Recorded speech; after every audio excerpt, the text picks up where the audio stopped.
This is the big picture. We once thought that mantle convection below the tectonic plates could drive plate motions. Early textbooks showed mantle convection cells, like in a beaker of hot liquid on a Bunsen burner, pushing plates along from below. Current dynamic models have plates moving as part of a gravity-driven convection system that pushes young hot plates away from spreading ridges and pulls old cold plates down into subduction zones. Remember that lithospheric plates, also called tectonic plates, have a layer of crust on top of lithospheric mantle, the outermost rigid part of the mantle. These move as a single unit. The hotter asthenosphere beneath the plates is solid but less rigid mantle rock that can slowly flow. Now let's look at the broader picture. This map shows how the seafloor increases in age with distance away from spreading ridges, such as the East Pacific Rise or the Mid-Atlantic Ridge, where new ocean plate is forming.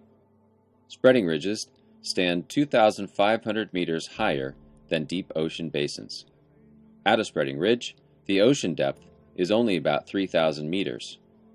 Ocean depth increases with age of the underlying plate, so that where the plate is more than 80 million years old, the overlying ocean increases to 5,500 meters deep. Let's examine the formation of new oceanic plate and how that plate cools with age. As hot mantle rock rises to lower pressure, a small portion of this upwelling asthenosphere melts to form magma that builds the 7-kilometer thick oceanic crust at the edges of two diverging plates along the ridge axis. Beneath the crust at the spreading ridge, there is only a thin layer of lithospheric mantle because it is unusually hot in the upwelling zone. This hot, and therefore lower density mantle rock, supports the 2,500 meter elevation of the spreading ridge. As the plate slowly moves away from the ridge, it cools by conducting heat through the crust to the cold ocean water above. At the same time, the underlying asthenosphere cools and adds to the bottom of the lithospheric plate. Thus, although the crust maintains its thickness during migration away from the ridge, the lithospheric plate thickens and cools to create ocean basins that extend 5 kilometers in depth. A simple way to think about elevation is that the plate is young, hot, and high at the spreading ridge and becomes old, cold, and low during the aging and cooling process. Mathematical modeling of this cooling process illustrates the ocean plate becoming cooler and thicker with age. The temperature at the bottom of the plate is about 1,300 degrees centigrade. Notice that most of the cooling process occurs between age 0 at the ridge and about 80 million years when the ocean plate has grown to about 100 kilometers thick. The upper plate is less than 600 degrees centigrade, thus is the only part of the plate cold and brittle enough to fracture and produce earthquakes. Though still rigid, the lower plate is warmer and can deform in a ductile or plastic fashion.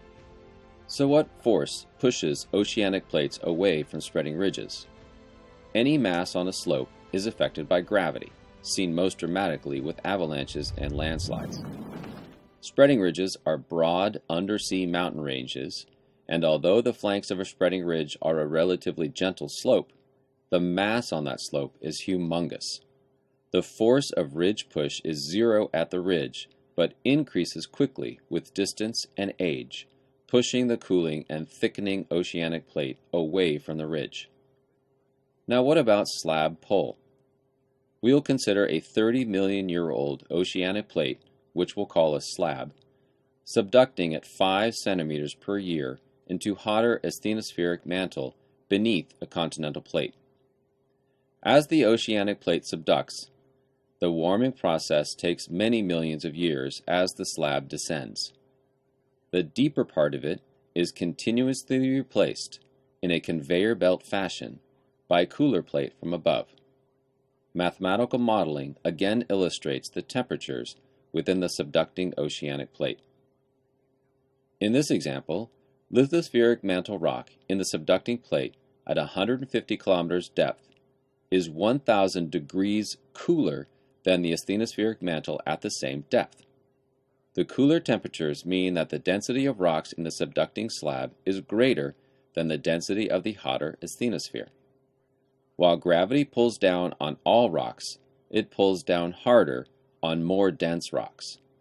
This enhanced gravitational force on the cooler and denser rocks in the subducting plate is the slab pull gravity force. Earthquakes, including great megathrust earthquakes, occur on the shallow part of the boundary between the converging plates and within the shallow parts of both plates near that boundary. In addition, there is a zone of rock cooler than 600 degrees Celsius within the subducting plate that remains brittle and within which earthquakes can occur to depths of hundreds of kilometers. Observations of intraplate earthquakes and other indications of stress with tectonic plates suggest that the slab pull force is usually larger than the ridge push force. It is noteworthy that fast-moving plates, like the Pacific Plate, generally have a fast spreading ridge pushing on one side while the subduction zone pulls on the other side. In this big picture view, we see that lithospheric plates are part of a planetary scale thermal convection system. The energy source for plate tectonics is Earth's internal heat, while the forces moving the plates are the ridge push and slab pull gravity forces.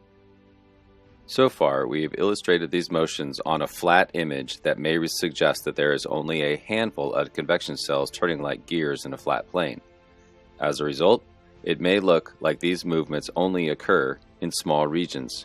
However, if we cut away part of our diagram, we can see that the motion of this convection system occurs in 3 dimensions, over hundreds or even thousands of kilometers in some cases. And this convection system is occurring all over Earth, with many upwelling and downwelling arms of material.